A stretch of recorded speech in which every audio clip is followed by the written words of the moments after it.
नमस्कार किसान भाइयों, आप सभी का स्वागत है हमारे YouTube चैनल डी फार्मिंग में। किसान भाइयों, आज के इस वीडियो में हम लहसुन की खेती की पूरी जानकारी के बारे में बात करेंगे, यानी कि लहसुन की बुआई से लेकर इसकी कटाई तक के सभी मुख्य बिंदुओं पर हम बात करेंगे। लहसुन की खेती में हमें क्या क्या सावधानियां रखनी चाहिए, इसकी बुआई किस प्रकार की जाती है और इसमें खाद नियंत्रण क्या रखना होता है, इन सभी टॉपिक पर आज के इस वीडियो में आपको जानकारी मिल जाएगी। तो आप लहसुन की खेती करते हो तो आप इस वीडियो को पूरा ज़रूर देखें और वीडियो पसंद आए तो वीडियो को लाइक करें, शेयर करें और चैनल पर पहली बार आए हैं तो नीचे दिए हुए लाल अक्षरों में सब्सक्राइब के बटन पर क्लिक कर पास में घंटे के निशान पर बटन दबा लें ताकि आपको इसी प्रकार की नई नई वीडियो देखने को मिलती रहे। किसान भाइयों, चलिए तो इस वीडियो को शुरू करते हैं। किसान भाइयों, बात करें लहसुन की A to Z जानकारी की तो इसमें सबसे पहला टॉपिक आता है बुआई। किसान भाइयों, लहसुन की बुआई दो तरीके से की जाती है। कुछ किसान हाथ से चुपाई करके भी लहसुन की बुआई करते हैं और कुछ किसान सीड की सहायता से भी लहसुन की बुआई करते हैं।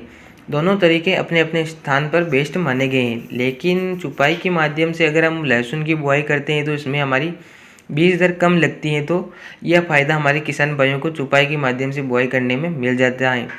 तो किसान भाइयों, ये तो हुई बुआई की बात। अब हम बात करें लहसुन में उगने वाले खरपतवार की। तो किसान भाइयों, अगर खरपतवार को हम नष्ट नहीं करेंगे तो हमें अच्छी पैदावार नहीं मिल पाएगी। तो इसलिए बेहतर यही होगा कि हम खरपतवार पर नियंत्रित करें। बहुत से किसान लहसुन में खरपतवार नियंत्रण के लिए बुआई के बाद पानी देने से पहले पेंडामेथिलिन का स्प्रे करते हैं, जिससे लहसुन के अलावा किसी भी प्रकार का खरपतवार साथ में नहीं उग पाता है। अगर आप पेंडामेथिलिन का स्प्रे नहीं करते हो तो जब आपका लहसुन 15 से 20 दिन का हो जाए तब उसमें आप ऑक्सीफ्लोरोविन का स्प्रे कर सकते हैं, जिससे आप लहसुन में उगने वाले सभी प्रकार के खरपतवार को नियंत्रित कर सकते हैं। किसान भाइयों, अब बात करें लहसुन की फसल में निदाई गुड़ाई की। तो किसान भाइयों, लहसुन में निदाई गुड़ाई का रोल भी काफ़ी माना गया है, यानी कि लहसुन में निदाई गुड़ाई हम करते हैं तो इससे एक तो हमारा खरपतवार ख़त्म होता है और लहसुन की जड़ें भी निदाई गुड़ाई करने से खुल जाती हैं। तो उसके बाद आपको लहसुन की फसल में अच्छी तरह निदाई गुड़ाई करना है और उसके बाद आपको लहसुन में यूरिया डालकर उसको पिला देना है, जिससे आपका लहसुन अच्छी ग्रो करने लगेगा। किसान भाइयों, अब बात करें लहसुन में सिंचाई की। तो आपको लहसुन में आपको अनावश्यक सिंचाई नहीं करना है, यानी कि जब ज़रूरत हो, जब पूरी तरह नमी सूख जाए तभी आपको लहसुन में पानी देना है। अगर आप लहसुन में जल्दी जल्दी सिंचाई करोगे तो आपकी लहसुन की जड़ें कमज़ोर हो सकती हैं और लहसुन की पत्तियों में पीलापन आ सकता है। अब बात करें किसान भाइयों लहसुन में खाद उर्वरकों की। तो वैसे तो लहसुन की फसल की अच्छी ग्रोथ के लिए प्रमुख रूप से 3 तत्वों की आवश्यकता होती है, जिसमें पहला है नाइट्रोजन, दूसरा फास्फोरस और तीसरा है पोटास। अगर आपने बुआई के समय इन तीनों तत्वों को उपलब्ध करा दिए तो आपकी फसल में कोई भी खाद की कमी नहीं रहेगी।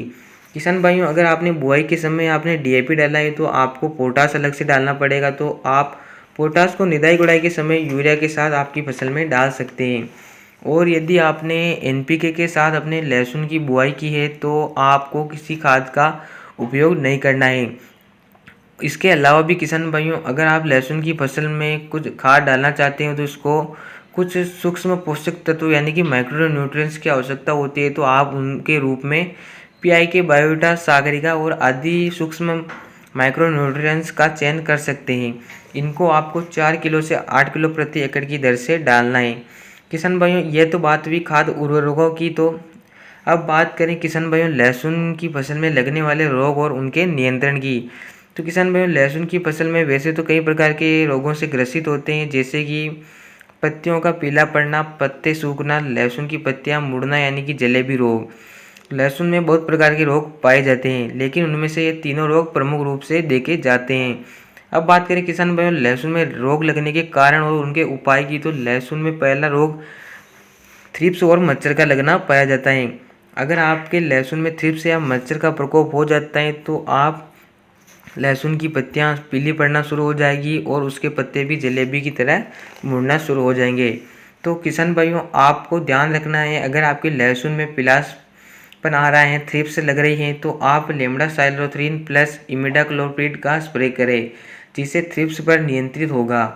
किसान भाइयों, बात करें दूसरे कारण यानी कि लहसुन की फसल में रोग की। तो जड़ों में कीट का लगना।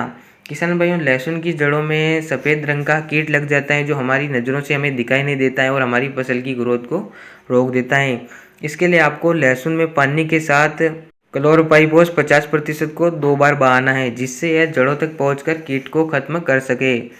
तीसरे रोग की बात करें किसान भाइयों, तो लहसुन में फंगस का लगना, यानी कि फंगस जब लहसुन में लग जाती है तो पत्ते भी उससे प्रभावित होते हैं। तो इसके लिए आपको कार्बेंडाजिम और मैंकोजिम का स्प्रे करना है। आप 250 ml की दर से आप 1 एकड़ में इनका स्प्रे कर सकते हैं। इनके अलावा भी आप कीटाजिन का उपयोग भी कर सकते हैं।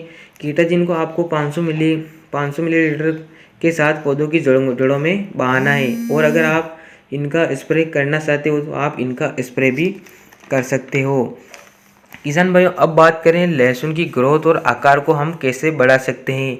तो किसान भाइयों, इसके लिए आपको आपके लहसुन में 60 से 70 दिन की अवस्था में जाके देखना है और आपको ये पता करना है कि आपके लहसुन की जड़ों में कंद अच्छी तरह बन रहा है या नहीं।